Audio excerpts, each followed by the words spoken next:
Allez, je mets 203. Après la poussée et la tirée, il y a le centre. Le centre, c'est aussi une base de jeu pour le snake, c'est aussi une base de jeu pour la main ouverte. C'est un jeu qu'on voit beaucoup sur un départ de un seul joueur. De toute manière, il n'y aura que des gens qui poussent, que ce soit du 3/4 ou à fond, que des gens qui tirent, 3/4 ou à fond, ou que des gens du centre. Parce qu'il n'y a pas non plus... Voilà. Donc ici, la personne, elle va travailler un petit peu comme ça. Voilà, du coup, il n'y a pas beaucoup de solutions. Il n'y en a que 5. Voilà, après on peut bien entendu extrapoler. Là, je suis au niveau débutant. Hein. On va pas rajouter les choses. Ici, ça va être la poussée. Donc ça va être plus court qu'une longue. Hein. La tirer. Voilà. Si lui il vient ici, bien évidemment, la poussée croisée. On va faire.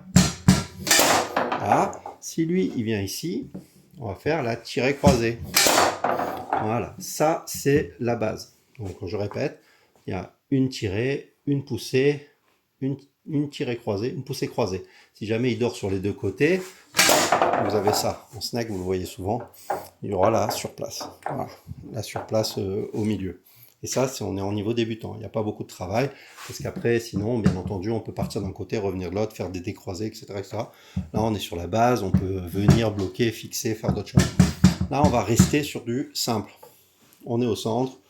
Si on se positionne face à ce joueur-là, toujours face à lui, d'accord, ben, soit on passera à sa gauche, soit on passera à sa droite. Donc il faudra regarder lui. Si je passe à sa gauche, lui, il ne sert à rien. Si jamais il vient, je peux passer à sa droite ou je peux croiser. Si jamais il reste là, je peux aller de ce côté croiser, etc. C'est un jeu assez simple pour débutants. Pour commencer, c'est pas mal.